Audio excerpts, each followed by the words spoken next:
Alrighty people, today we are painting the main man himself, Lieutenant Titus. As you can see, I have already primed him up with a coat of Macragge blue. And we'll be starting off by focusing on the panel shading, that sort of darker, brownier part of the armor. We're going to create a little bit of a gloss using Lamian Medium, Rhinox Hide and Macragge Blue. I'm going to thin it down a lot and get 2 to 3 thin coats towards the edges of the armor, any undersides and parts you think would be darker than normal. It is important to let the previous layers dry before applying the next, just so you get a really nice smooth transition.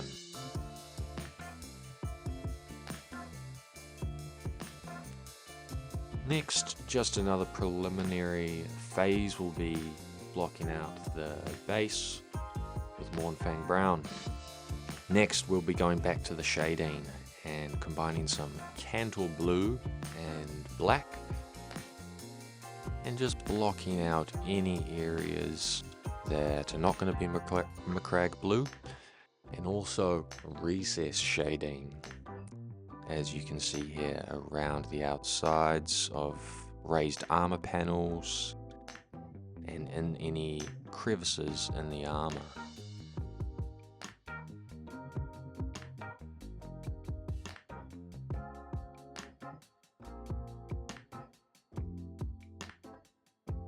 This is one of the more tedious stages, but really fundamental, good to get it out of the way. Speaking of tediousness, on to the highlights, and we start off with Altdorf Guard Blue. For our chunky highlight, as always, thin your paint down, and we're looking at applying about 2 coats of this chunky highlight around all the edges of the blue armor.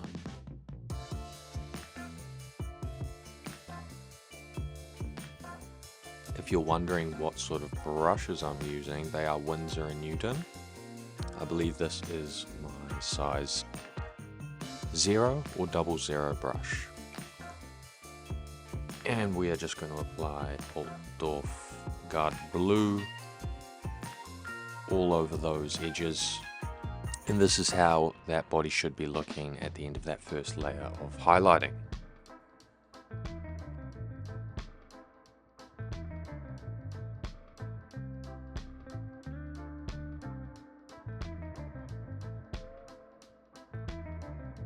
And here's all the pieces not glued onto the body yet, just to show you how they should be looking too.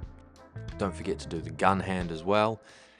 Second layer of highlights will be tackling with Calgar Blue. So we've done our chunky highlight. This next highlight is going to be about half the size, half the thickness of the chunky highlight. So we want to thin our paints down and get a really nice thin line across all the edges.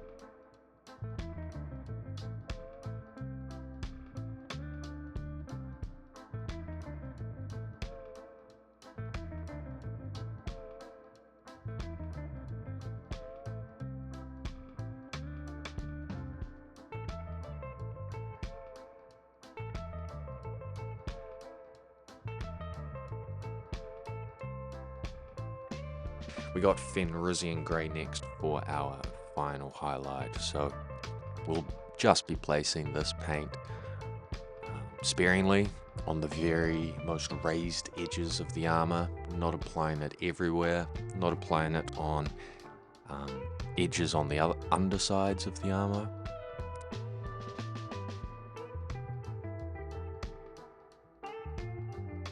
We'll be using it to highlight the battle damage, and as you can see, just the very tops of the armor, on the pack, on the shoulder pads, his helmet, very raised areas at the top of the model, and just applying a very conservative amount. Next we'll be blocking out the black areas. So this is the under armor layer, his weapons,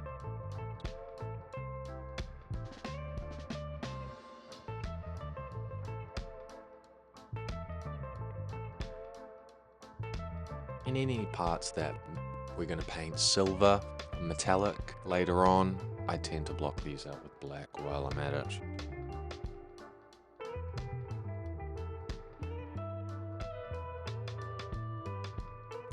Next, I'll be tackling the first layer on the cloth using pallid witch flesh.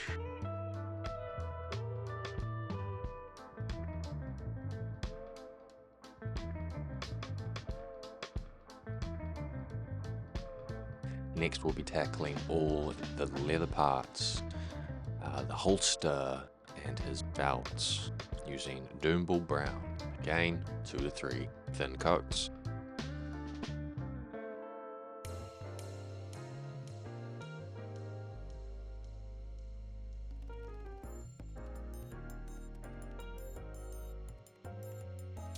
Gracie is out next for the knee pad. The lieutenants have a whited out knee pad, so we will be tackling that.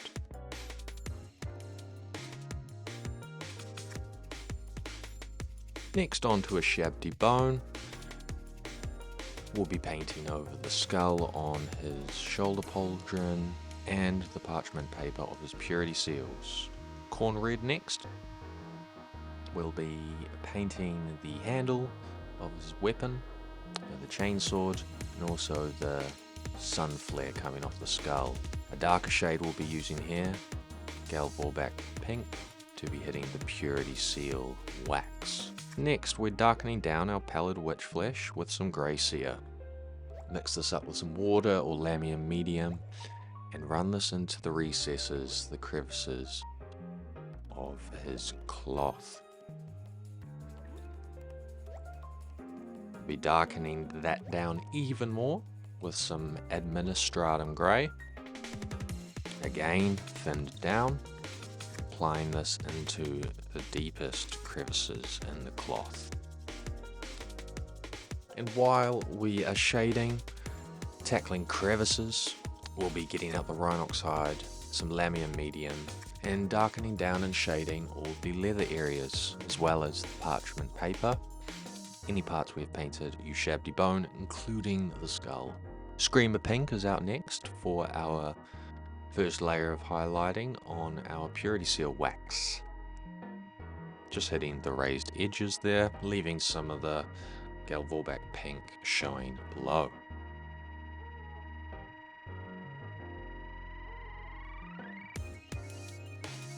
Scrag Brown is out next for our first highlight across the leather.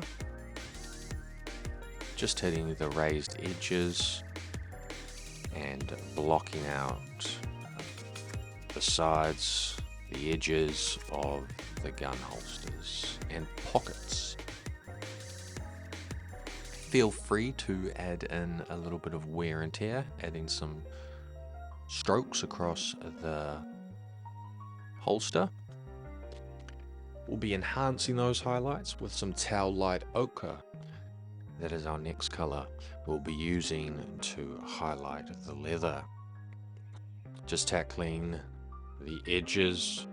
This is our second highlight, so less chunky than the last.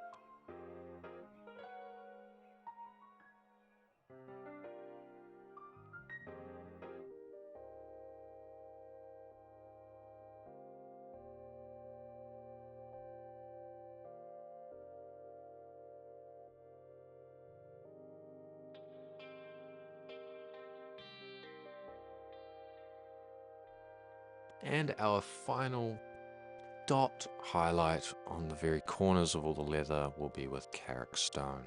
Also just add a little bit of a scratch or a dot here and there to suggest some wear and tear. Cloth nearly done.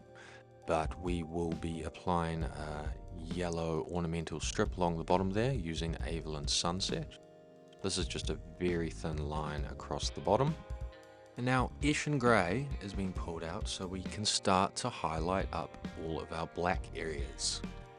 The raised surfaces on the under armor and all the edges of his black weaponry. This is our chunky highlight, remember? You can always come back with some black if you make it too chunky and clean it up. And our next highlight will be Mechanicus Standard Grey, going over that chunky Eshin Grey highlight.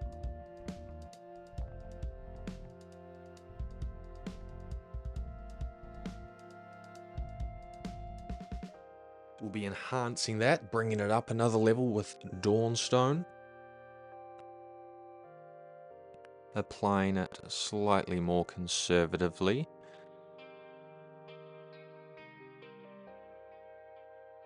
That is going up another level again with Administratum Grey, our next highlight on our black. And just a really little sort of dot highlight here, just to suggest some reflections.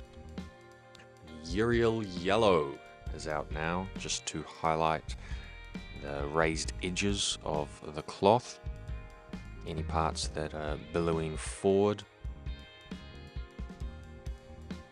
Pallid Witch Flesh and White Scar are being mixed together now, just to highlight the very raised edges of his cloth. Evil Sun Scarlet now for that sun detail around the Lieutenant sign on his shoulder pauldron, just hitting the very edges there and making it start to pop. Evil Sun Scarlet and Screamer Pink are going together to highlight the handle, the hilt, if you like, for his chainsword.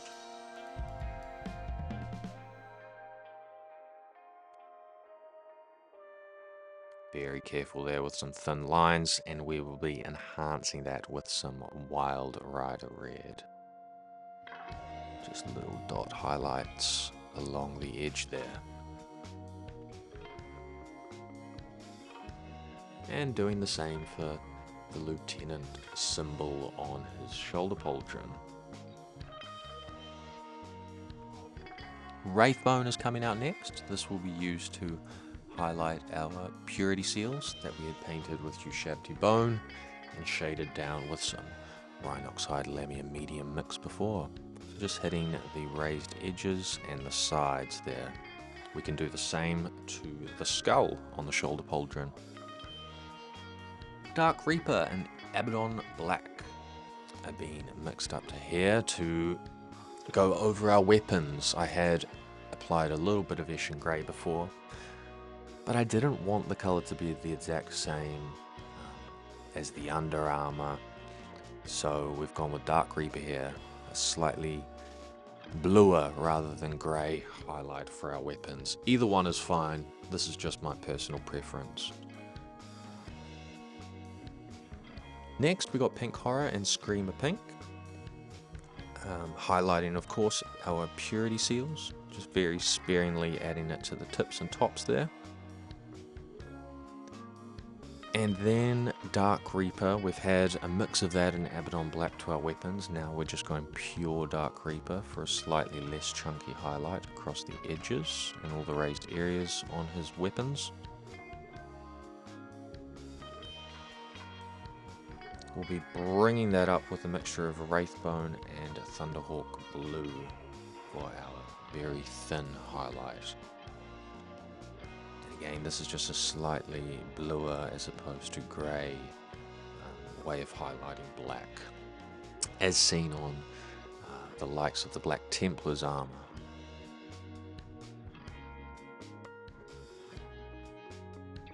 And as you can see, I've added a little bit of battle damage as I've been going with all of those layering stages, just adding little scratches and scuffs along the way, especially to the edge. If you add a little dot highlight in the middle of those scuffs, that is very effective. Gracia next. And we are tackling the helmet. Kind of forgot about this helmet, to be fair. Was focusing on getting the face done eventually and forgot he had a helmet. But we've got to do the Lieutenant stripe across the top, which can be somewhat difficult. So just take your time. I had to go back and forth between the white and the red, and just cleaning it up. A little bit of McCrag blue out every now and then. Clean up the helmet. And while we're at it, just like finishing touches here more or less, Mechanicus Standard Grey is out to paint the tactical rock he is standing on. Mephiston Red will be the red of choice for that stripe across his helmet to signify he is a lieutenant.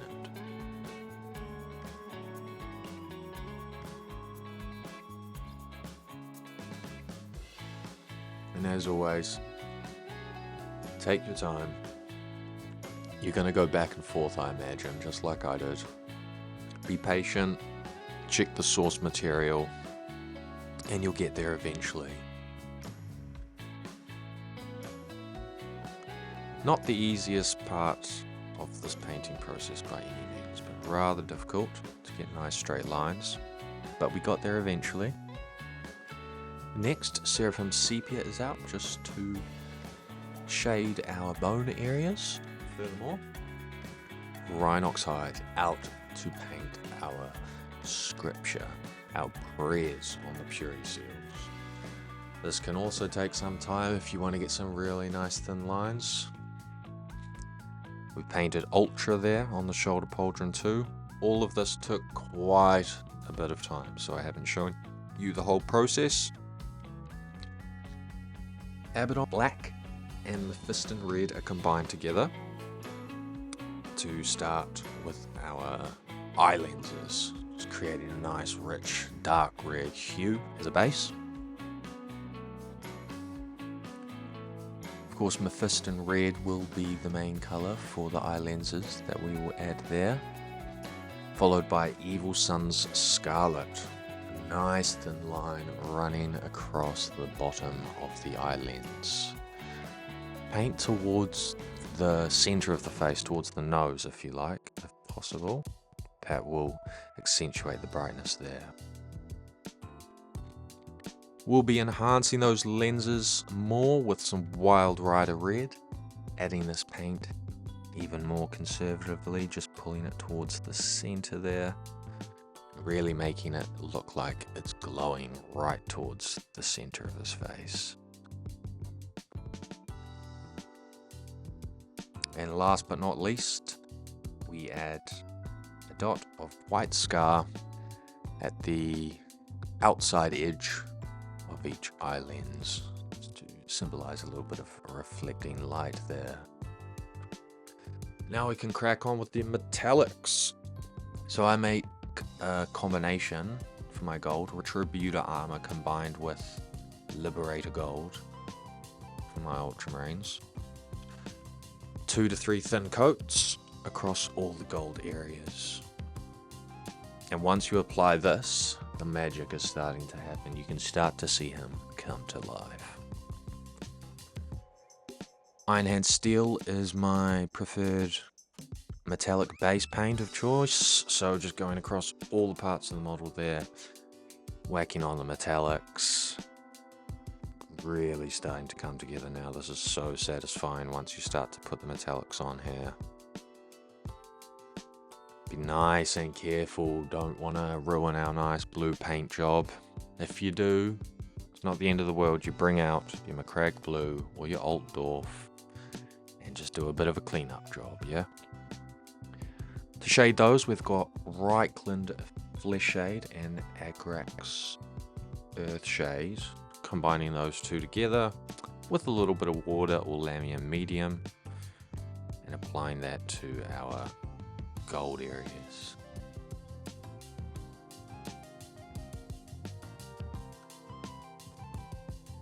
Make sure you shake those pots up nicely too. If you don't, they get very glossy. You want to shake those up.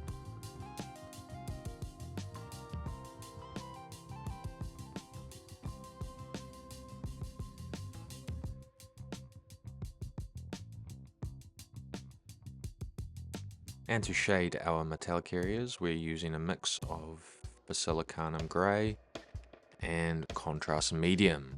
You could use Nuln oil, but I really like the finish on the contrast paints.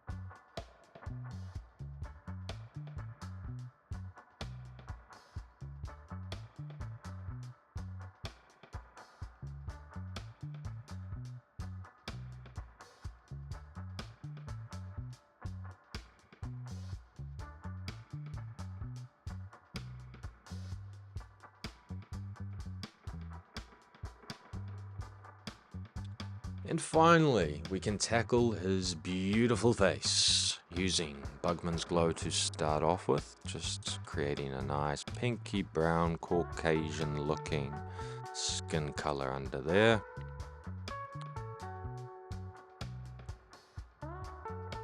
We'll be bringing that up a level using Cadian Flesh Tone, concentrating the application of this paint over the raised areas of his face, and also adding it in incremental layers using very thin paint. This allows the darkness of the Bugman's Glow to come through in those deeper recessed areas under his eyes, wrinkles and cracks, all those spots. We're going to be bringing that up another level with Kislev Flesh, again being even more particular with our placement, adding it to the edges of the eyebrows, cheekbones, nose, lips, chin, ears, all those protruding radical parts of the face. And what I like to do here as well is even paint on some lines to suggest some wrinkles, the forehead lines. So we start to paint in and freehand our own lines on the skin here too, to add some texture, just like you can see here.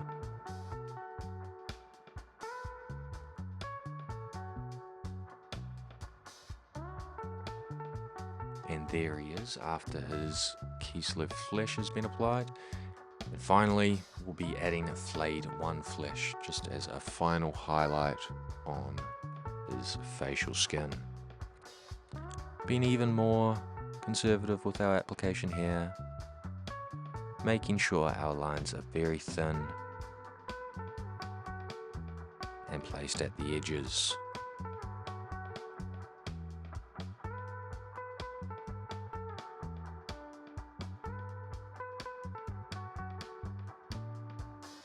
To bring some color back into his face, I like to mix red and Carenberg purple, whatever that shade is called. Carenberg Crimson, that's the one. We mix those two together, and we're going to be applying that to the edges of his face where the hairline meets, around his mouth, and around his service bolts in his head. Brings back the suggestion of blood flowing through his face, and just brings back a bit of color and contrast into the mix. Really watered down into the corners.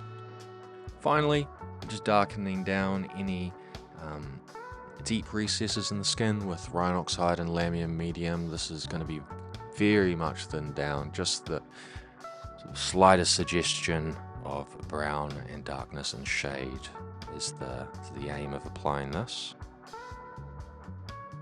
Again, build it up with 2 to 3 coats if you like in certain areas. One pass may do in others. Of course, we finish off his eyeballs off camera because I'm not going through that whole debacle and showing you. But here is the finished project. Lieutenant Demetrian Titus in all his glory, helmeted and unhelmeted. I add a little magnet at the top of his body and bottom of the helmet so I can change those as I like.